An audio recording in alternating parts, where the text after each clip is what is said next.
This lesson is on shot framing, composition, angles, and cuts. And the information here is going to be on quiz 2 in the film unit. So first, the framing. It's basically how the focal object will be presented in a shot.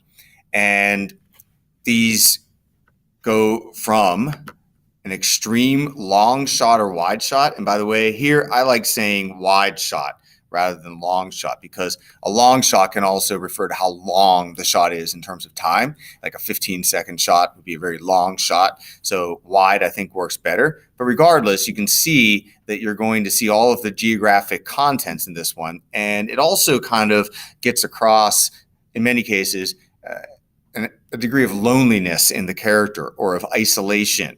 So if you were, say, doing something with To Build a Fire, you would probably have a lot of these wider shots just to show the focal object's relationship to nature.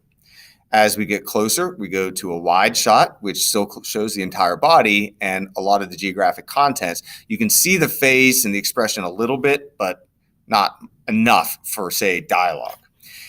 The next couple, we are in the prime shot sizes for dialogue.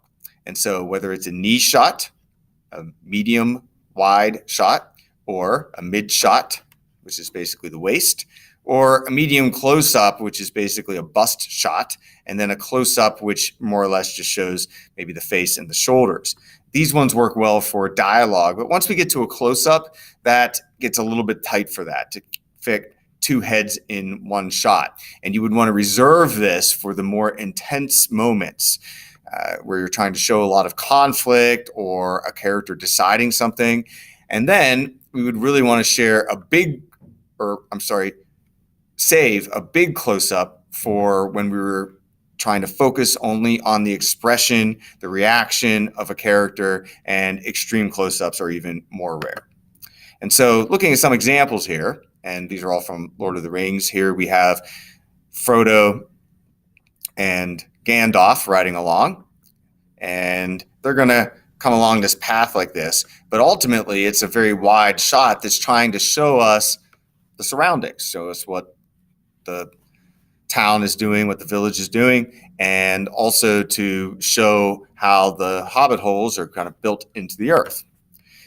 When we get a little closer to a wide shot, we still have, in this shot of Gandalf, all the geographic contents around, but we can see him a little bit better here. We can't really see his expression or anything very well, but it still doesn't concentrate on as much on the surroundings. When we get to a medium long shot, basically a knee shot here, you're able to pack in 4 characters, which is pretty rare. Sometimes you'll have 3 shots. Those are more common. 2 shots, much more common than that. But this size allows for this, and we're still able to see a little bit of the surroundings in this case and their expressions. But as we get closer, another knee shot, to a mid shot, this one's kind of interesting because usually these are reserved for dialogue. And in this case, the tower here, the rock structure is almost like a character. And even though this is a mid shot, we're able to see the geographic contents. Usually, though, you would have another character that he'd be talking to when we're talking about this kind of frame. Medium close-ups, getting closer. And so I'm going to talk while this one plays. In this scene, we're able to appreciate how the coverage works. Notice all the cuts, cut, cut.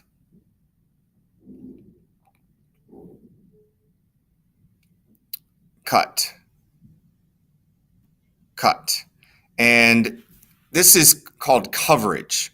The idea that you can't just leave the camera on the two of them talking for 30 seconds. You have to have a variety of shots here. And we see, too, that early on in this is a dirty shot because you have a lot of overlap, people in front of the camera, in between us and the subject matter. It's very dirty as a result. And anytime you have one of these over-the-shoulder shots, they are dirty shots because they're obstructing the view. And that's to give us more of a sense of realism.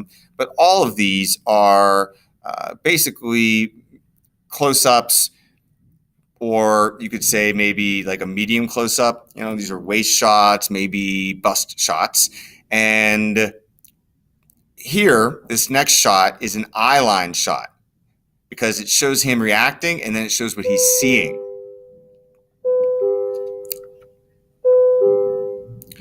If we jump ahead to a different conversation he's having with his father, notice here that we have all these cuts once again, and there's balance between them. It does not break the plane and go to the opposite side. And now we're getting closer. And it's because it's an intense moment. You don't have to worry about what it's saying, just that it's intense.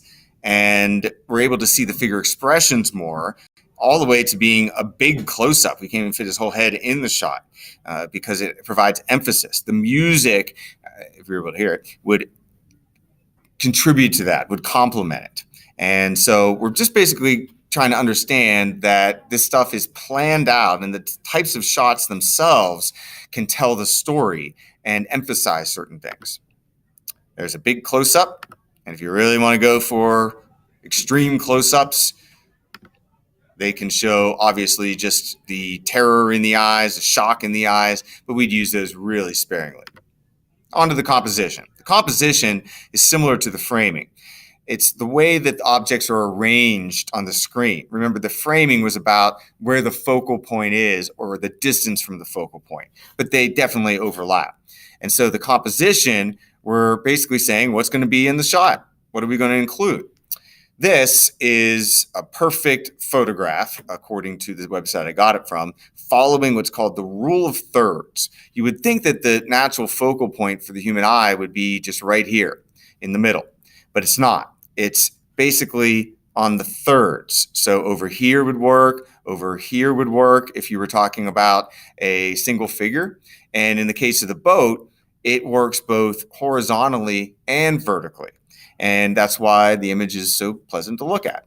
And so I happened to be on the same beach once, got a few of my own. By the way, what kind of cut was that? If I go back, okay, that's a dissolve. Initially, dissolves were literally putting two segments of film over top of one another. And when you transition from one to the next, it would basically bleed together. And that's a dissolve. And this shot, you can see it's pretty similar to the first one.